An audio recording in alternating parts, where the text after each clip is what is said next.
Jésus dit du Saint-Esprit, il sera en vous, il vous guidera, à l'intérieur de vous, dans toute la vérité. Il prendra de ce qui est de moi et vous le donnera. Et ainsi de suite. Jean, par l'Esprit, dit à tous les vrais chrétiens, et pas spécialement aux dirigeants ou aux docteurs, pour vous, l'onction que vous avez reçue de lui demeure en vous, et vous n'avez pas besoin qu'on vous enseigne.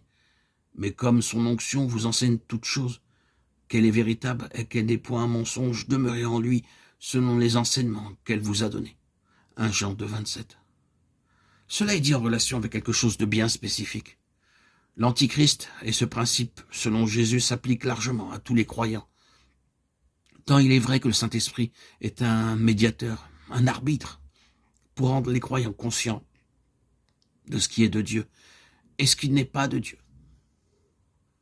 Ce n'est pas quelque chose qui vise un aspect particulier de la vie spirituelle, mais qui est en relation avec le commencement. L'Esprit lui-même rend témoignage à notre esprit que nous sommes enfants de Dieu, Romains 8, 16.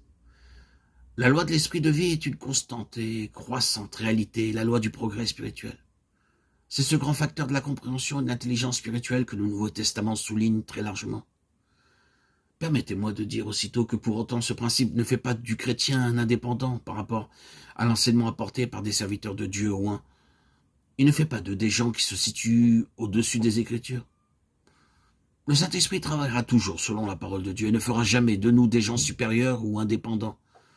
Nous serions en grand danger d'être trompés par cette interprétation de l'illumination ou du rôle dominant du Saint-Esprit qui conduirait à une telle indépendance ou à un tel sentiment de supériorité.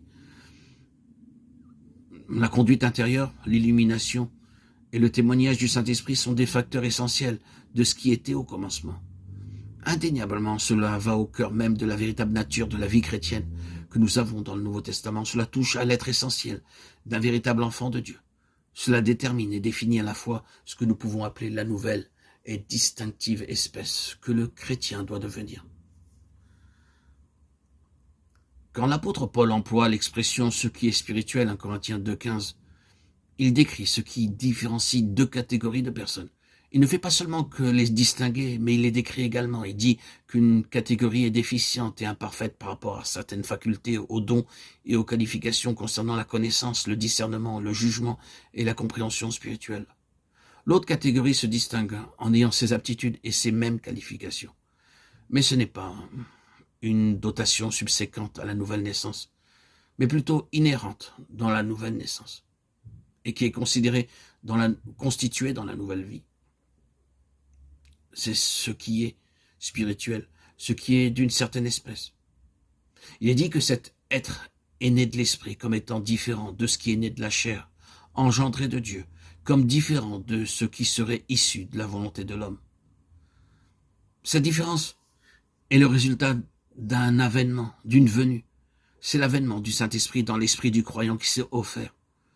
Cela présuppose qu'une telle présence, l'esprit du vivant Dieu, Dieu l'Esprit Saint, signifie autre chose qu'une puissance passive, inactive, obscure et inintelligente.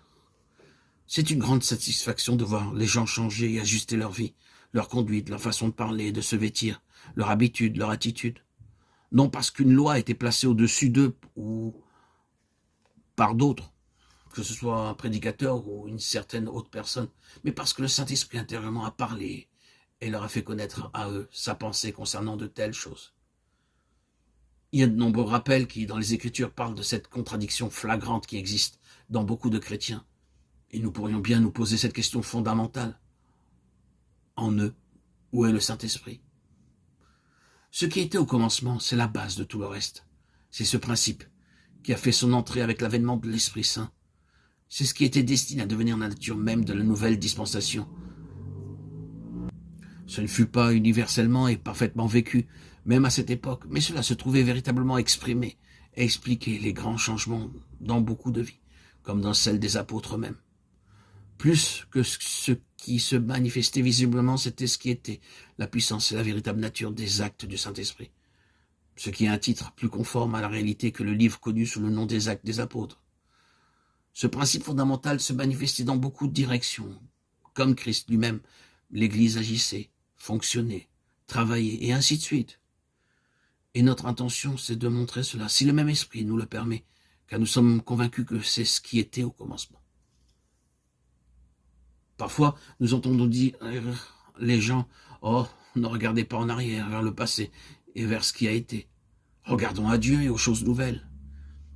Et il cite Paul en disant, laissant les choses qui sont en arrière. Dire cela, c'est parler très superficiellement et peut-être très dangereux et trompeur. S'il n'y avait eu aucun retrait, aucun abandon, aucune perte, pas de renoncement par rapport à ce qui était de Dieu, et que les principes fondamentaux soient encore en accord avec ce qu'ils signifiaient, il y a place pour cette exhortation. C'est pourquoi, laissant les éléments de la parole de Christ, tendons à ce qui est parfait, sans poser de nouveau le fondement. Hébreux 6, 1, 6. Mais le Nouveau Testament, le Seigneur exalté et l'Esprit disent « Répands-toi et pratique tes premières œuvres ». Apocalypse 2, 5. Et le Seigneur doit tristement nous rappeler la position de laquelle son peuple est sorti. Et il lui demande de revenir à ce qui était au commencement. Il y avait alors ce qui, douloureusement, ne se trouve plus maintenant.